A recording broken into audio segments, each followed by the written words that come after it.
The evidence is pretty clear that there was collusion between the Trump campaign and the Russians. I think there's plenty of evidence of collusion or conspiracy in plain sight. We saw strong evidence of collusion. Well, we know there was collusion with people in the campaign. Well, you had to expect it. It was bound to happen. President Trump's re-election campaign already pouncing on Bob Mueller's report, releasing that video, slamming Democrats for all of those claims about collusion. Are they helping his bid for re-election? Big question there. Here to weigh in is Republican strategist and CEO of American Majority, Ned Ryan. Good morning, Ned. I see you're getting a little chuckle right now at 5:15 here on the East Coast anyway. What do you think this does for the president going forward? Well, I think it absolutely helps him, guys. I mean, his 2020 re-election bid I thought was going to be strong anyway, even if the Mueller probe was continuing into 2020. And now I think that he's been cleared of all collusion. And I think the whole obstruction thing is a complete joke.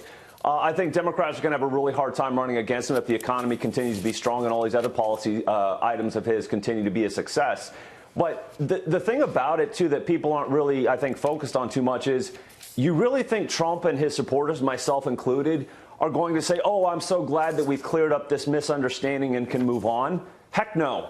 I think the next 2 years could be actually really problematic for the Democrats. I'd love to know where this all started. I want to see the original memo laying out the scope of the Mueller investigation. I want to see the FISA applications. I want to see every last bit of information that spun up this complete hoax and fairy tale that has been used to undermine President Trump, and I really think destabilize our democracy for the last 2 years. We're not going to simply go, hey, glad we're done with this. Heck no. Yeah. Let's continue on and find and get all the answers we deserve. And what about just, I mean, the frenzy that was whipped up by all of this? I mean, the last 2 years nearly talking about this. I mean, other networks, this is all they've talked about. And their viewers are so invested in this idea at this point.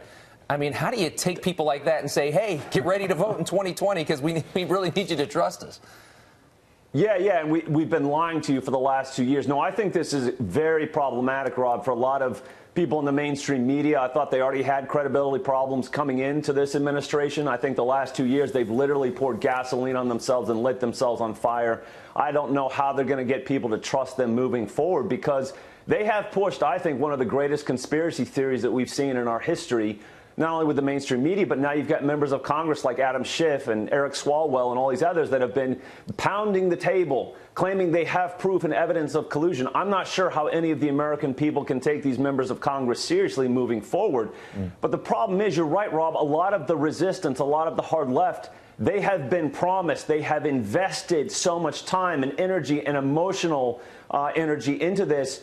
I don't know where they go from this, except for they're going to have to spin up something new, or they're simply not going to walk away. I think they're going to try and hang a peg on this whole obstruction of justice, cling to some sort of hope instead of see all of this stuff go up in smoke and flames. Well, Ned, I think it's not a surprise to anybody that most Democrats not accepting the results of this investigation. You already heard pretty much all of them saying that they want to see the full report. In fairness, people on both sides are saying they want to see the full report. I'm curious if you want to see it, or have you seen enough at this point, and what you would say to the Democrats who are just pressing this right now.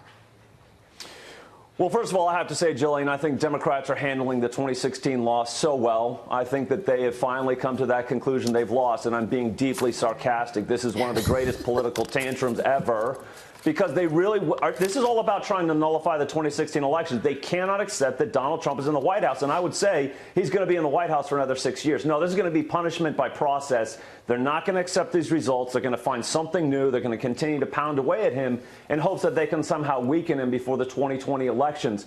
Of course, I want to see every last shred of evidence, because I think that it's going to actually help Trump's cause, Jillian, and to make the argument that I've been making for over 2 years. This is a fairy tale. There was no evidence. There is no evidence. There never will be evidence. And I want people to fully understand that what was being done by people like John Brennan and James Clapper and James Comey and Andrew McCabe was nothing short of a silent coup to take out Donald Trump. It is a shame. It is a miscarriage of justice.